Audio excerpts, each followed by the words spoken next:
Shalom, selamat pagi jemaat Tuhan. Berjumpa kembali dalam doa pagi online dalam Kristus.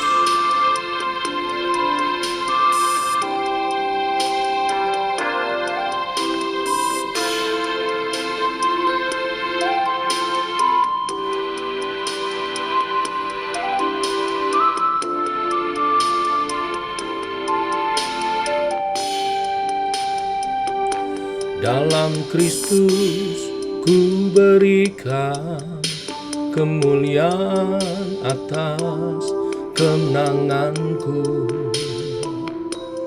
Sungguh ku terpesona akan kekuatan dan kuasa-Mu. Oh, tak dapat ku mengukurnya, namun semuanya tak dapat menyamai anugerah-Mu yang ku terima dalam Kristus. Ku percaya ada kemuliaan di balik salib-Mu, kan ku nyatakan kemenangan dari-Mu. Kekuatanku, harapanku hanya Yesus.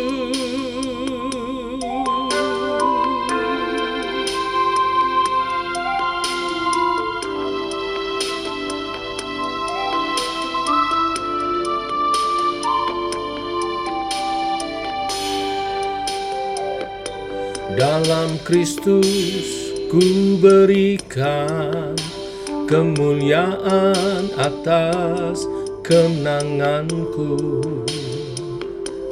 Sungguh ku terpesona akan kekuatan dan kuasa-Mu. Oh, tak dapat ku mengukurnya, namun semuanya tak dapat menyamai anugerah-Mu yang ku terima dalam Kristus. Ku percaya ada kemuliaan di balik salib-Mu, kan ku nyatakan kemenangan dari-Mu. Kekuatanku, harapanku hanya Yesus. Ku percaya ada kemuliaan di balik salib-Mu, kan ku nyatakan kemenangan dari-Mu. Kekuatanku, harapanku hanya Yesus. Ku percaya ada kemuliaan di balik salib-Mu, kan ku nyatakan kemenangan dari-Mu. Kekuatanku, harapanku dalam Kristus.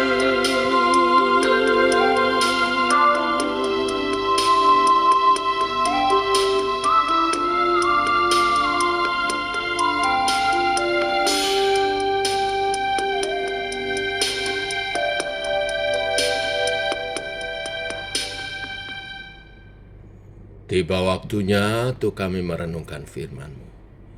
Firman-Mu lah suluh dan terang bagi jalan kami. Terangi jalan kami, tuntun langkah kami oleh kebenaran firman yang sebentar kami renungkan. Dalam nama Tuhan Yesus kami berdoa, kami bersyukur. Amin.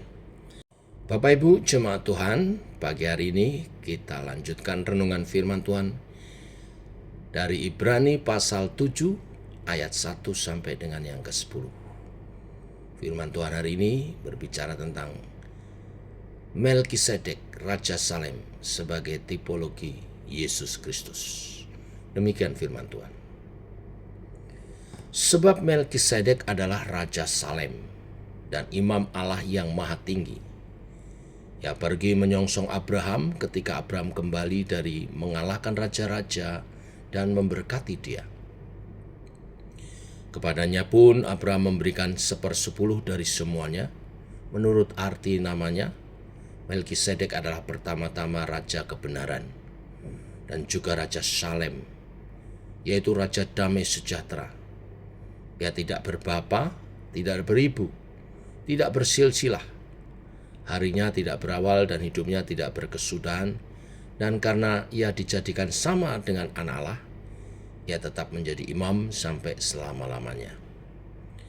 Camkanlah betapa besarnya orang itu yang kepadanya Abraham, bapa leluhur kita, memberikan 1/10 dari segala rampasan yang paling baik. Dan mereka dari anak-anak Lewi yang menerima jabatan imam mendapat tugas menurut hukum Taurat untuk memungut persepuluhan dari umat Israel, yaitu dari saudara-saudara mereka, sekalipun mereka ini juga adalah keturunan Abraham. Tetapi Melkisedek yang bukan keturunan mereka memungut persepuluhan dari Abraham dan memberkati dia, walaupun ia adalah pemilik janji. Memang tidak dapat disangkal bahwa yang lebih rendah diberkati oleh yang lebih tinggi.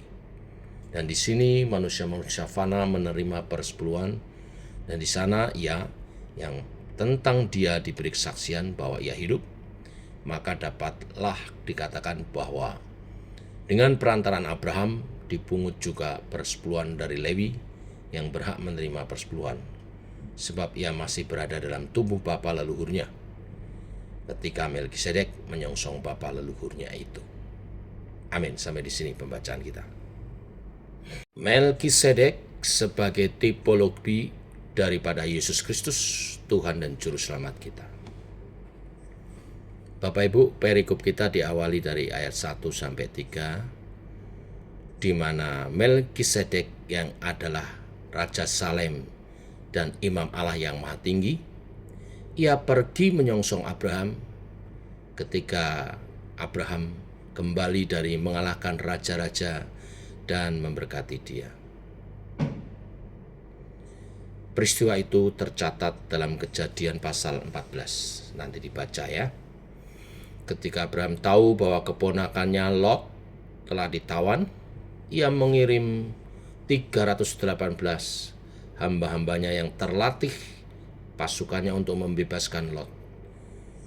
Dan dibawanyalah kembali segala harta benda yang dirampas.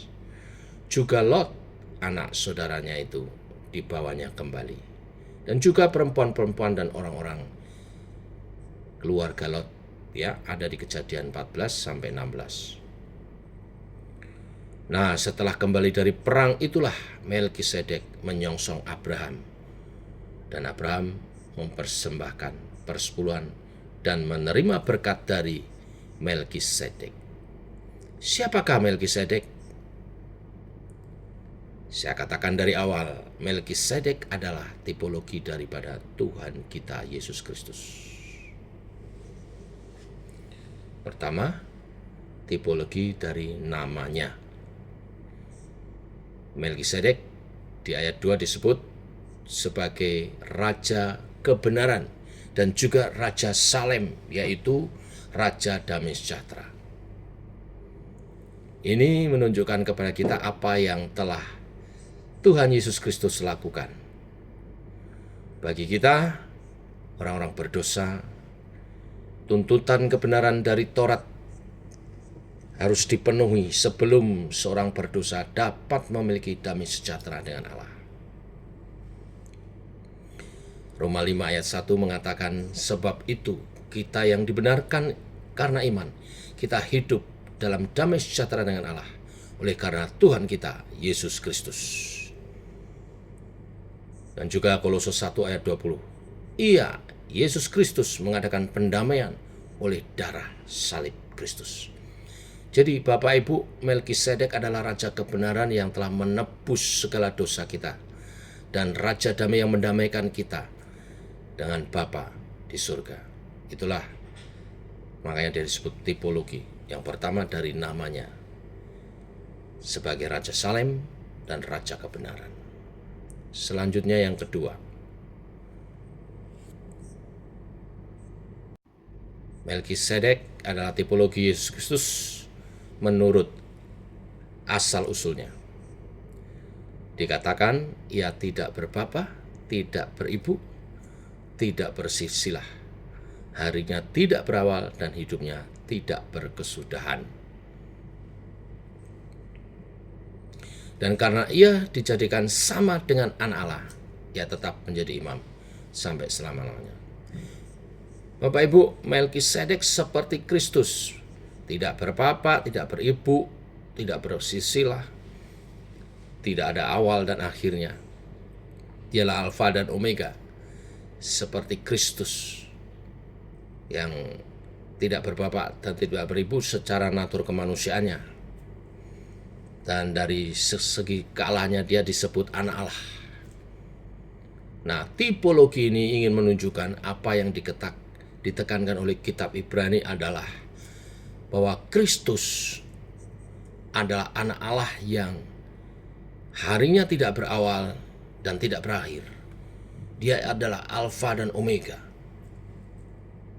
Nah, sekarang bagian yang ketiga, tipologi Melkisedek dari Yesus Kristus, yaitu menurut keimamatannya. Kita sudah bahas di pasal 5, kita tekankan lagi.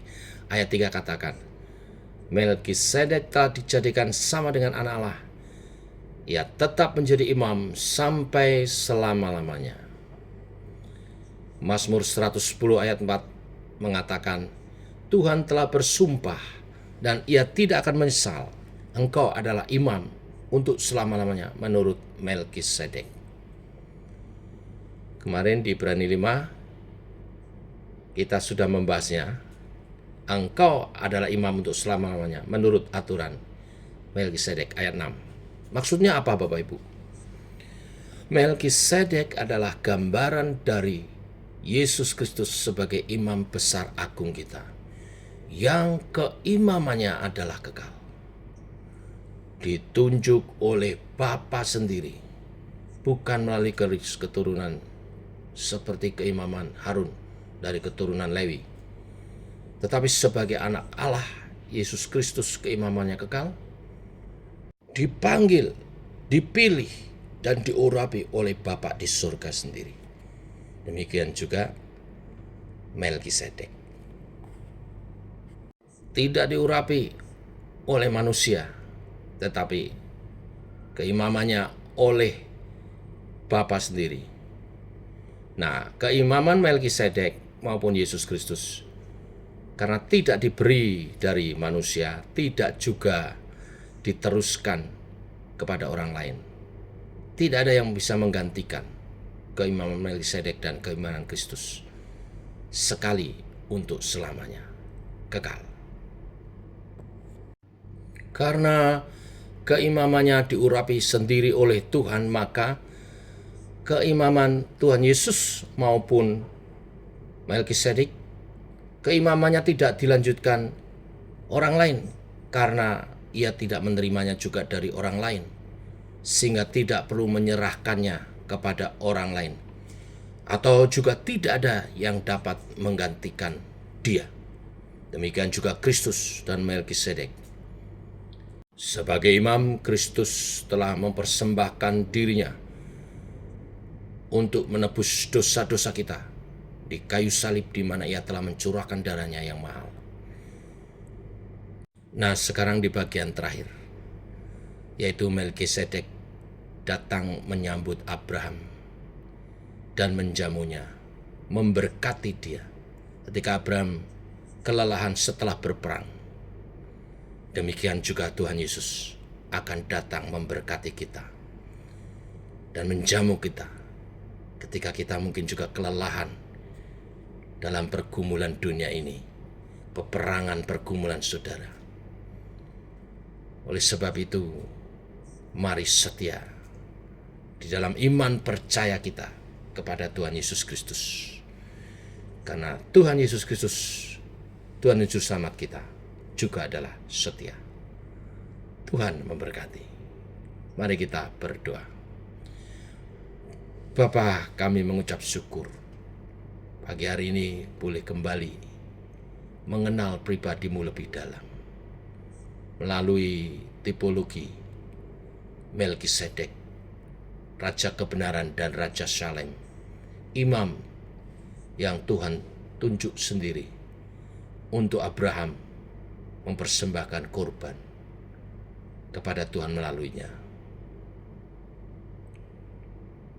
Mengenal-Mu Tuhan adalah hal yang utama dalam kehidupan kami. Dan ajar bimbing kami makin serupa dengan gambaran anak-Mu, Tuhan Yesus Kristus, Tuhan dan Juru Selamat kami. Kami rindu satu hari kelak berjumpa dengan Kristus, mengawali segala yang baik dalam diri kami dan menyelesaikannya dalam kesempurnaan. Kami rindu momen-momen berjumpa dengan Tuhan Yesus kali kedua. Kami mau mengerjakan keselamatan kami yang telah Engkau anugerahkan kepada kami. Tuhan, pimpinlah kami, Allah Roh Kudus tuntunlah kami berjalan seturut kehendak dan rencana-Mu, menunaikan tugas pelayanan kami, panggilan kami menjadi saksi bagi kemuliaan nama-Mu. Berkati setiap ibadah yang diselenggarakan oleh gereja GKI Sema. Berkati hamba-hamba Tuhan yang melayani dalam minggu ini secara khusus, dan berkati setiap program kegiatan gereja untuk menjadi sarana pertumbuhan iman rohani bagi jemaat-Mu. Dan secara khusus kami berdoa untuk bangsa negara kami Indonesia. Kami berdoa supaya rakyatnya aman, tentram, hidup dalam ketentraman. Teduhkan setiap hati supaya dapat tenang menjalani kehidupan ini. Setiap aspirasi yang disampaikan kepada pemerintah tersampaikan dengan baik. Dan beri takut akan Tuhan dan beri hati nurani yang baik kepada setiap pejabat pemerintah yang seharusnya hidup mengabdi kepada Tuhan dan untuk rakyatnya, mengabdi kepada Tuhan bagi rakyatnya. Engkau tolong Tuhan Indonesia 5 tahun ke depan menjadi lebih baik. Jauhkan dari kerusuhan, jauhkan dari anarkis, roh-roh pemecah belah bangsa. Kami tolak dalam nama Tuhan Yesus, sehingga ada kesatuan, ada kebaikan, kebersamaan. Semua dikerjakan dengan baik, sehingga Indonesia damai, tentram, dapat membangun ekonomi terus meningkat, rakyatnya beribadah dan santun. Ini doa-doa kami menyertai sepanjang hari ini, perjalanan hidup kami, juga persiapan daripada ibadah esok minggu, ibadah raya. Tuhan lawat, rapi semua yang ambil bagian pelayanan, dan persiapkan jemaat-Mu masuk dalam hadirat-Mu, bersekutu dengan-Mu dalam firman dan roh. Ini doa kami dalam nama Tuhan Yesus kami berdoa. Amin. Demikian saudara doa pagi kita. Selamat pagi, shalom, sampai ketemu ibadah esok pagi. Tuhan memberkati.